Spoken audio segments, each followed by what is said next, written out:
Serangan Israel yang menargetkan petinggi Hamas di Doha, Qatar, Selasa 9 September lalu masih menjadi perbincangan panas. Bagaimana tidak, serangan ke wilayah Qatar yang selama ini dianggap wilayah terlarang baru kali pertama terjadi. Apalagi, Qatar memiliki hubungan khusus dengan Amerika Serikat dan Israel. Namun, serangan baru-baru ini mengejutkan banyak pihak. Lalu, apa alasan Israel nekat serang Qatar? Simak selengkapnya dalam video berikut.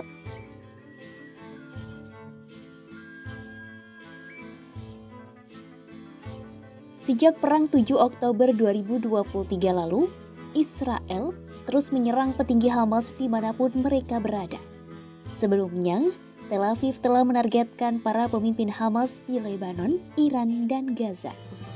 Namun, baru-baru ini, pasukan IDF melancarkan serangannya ke Ring 1 Qatar yang merupakan wilayah terlarang atau vital secara geopolitik.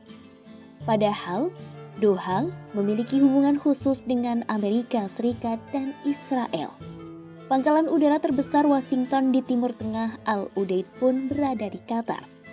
Dalam serangan Selasa 9 September 2025, Israel menargetkan para petinggi Hamas yang berada di Doha dalam misi perundingan gencatan senjata. Namun, Hamas melaporkan tidak ada pimpinan senior mereka yang tewas. Serangan Tel Aviv ini menewaskan putra Khalil Al-Hayya bersama 4 anggota Hamas lainnya dan seorang anggota pasukan keamanan Qatar. Selain itu, beberapa warga sipil Qatar pun terluka akibat peristiwa yang terjadi. Perdana Menteri Qatar Mohammed bin Abdul Rahman Al Thani mengecam serangan Israel dan menyebutnya sebagai teror negara. Menurut Al Thani, Perdana Menteri Israel Benyamin Netanyahu telah menghancurkan peluang pembebasan sandera dengan serangan ke Qatar. Menanggapi hal itu, Netanyahu mengatakan tidak ada lagi tempat aman bagi para pemimpin Hamas. Netanyahu justru menyalahkan Qatar karena menjadi tempat perlindungan Hamas dan memberi dukungan finansial dan fasilitas mewah kepada pemimpin kelompok Palestina tersebut. We went after the terrorist masterminds who committed the October 7th massacre. And we did so in Qatar, which gives safe haven. It harbors terrorists. It finances Hamas. It gives its terrorist chieftains sumptuous villas. It gives them everything. So we did exactly what America did when it went after the terrorists, the Al-Qaeda terrorists in Afghanistan, and after they went and killed Osama bin Laden in Pakistan. Para pejabat Qatar menegaskan mereka menjamu para pejabat Hamas atas permintaan Washington untuk memfasilitasi komunikasi dengan kelompok tersebut. Pensiunan Mayor Jenderal sekaligus penasihat keamanan nasional Netanyahu Yaakov Amitror mengatakan, Israel telah membatasi tindakannya di masa lalu untuk menghindari provokasi, konflik, atau mengganggu hubungan sensitif dengan negara seperti Qatar. Namun, saat ini Israel disebutnya akan membunuh siapapun yang mencoba menyentuh negaranya. Para analis Israel menilai serangan Israel ke Qatar menggambarkan Netanyahu memprioritaskan penghancuran Hamas daripada pembebasan para sandera. Pensiunan perwira intelijen Israel yang bertugas di tim negosiasi perang Gaza hingga Desember 2024, Adi Rotem mengatakan, tujuan pertama dan terpenting pemerintahan Netanyahu adalah menghancurkan Hamas.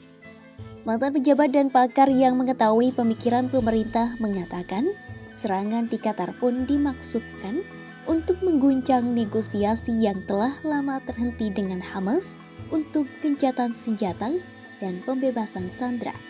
Menurut para pakar tersebut, Netanyahu mencoba mengalihkan fokus pengambilan keputusan dari pimpinan Hamas di Qatar ke tokoh-tokoh lain dalam gerakan tersebut, termasuk para komandan yang masih tersisa di Gaza. Para komandan itu diyakini menyandra sisa para sandera dan berpotensi kehilangan kendali atas ancaman invasi darat Israel ke kota Gaza yang disebut benteng terakhir Hamas.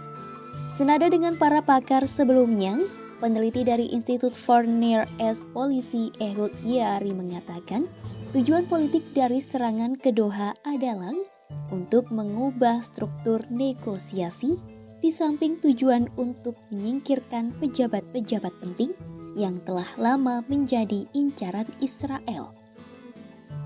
Menurut Yaari, Israel mencoba mengalihkan negosiasi dari Qatar dan memperkuat peran Mesir yang menjadi negara penengah lainnya. Selain itu, serangan Israel ke Qatar pun menimbulkan kekhawatiran yang meluas akan bumerang yang bisa membahayakan nyawa para sandera yang masih hidup.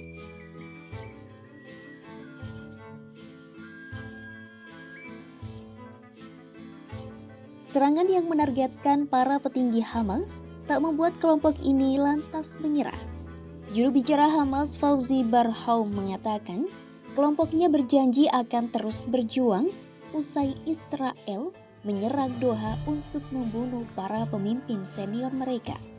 Fauzi menegaskan, serangan Tel Aviv tak akan menggoyahkan tekad mereka dengan menargetkan para pemimpin Hamas.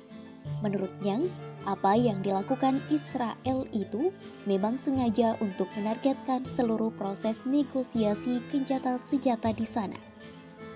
Kelompok Palestina ini menilai tujuan serangan rudal Israel adalah untuk melukai apa yang dilambangkan Qatar, yakni dukungan dari semua pihak yang dirugikan dan tertindas.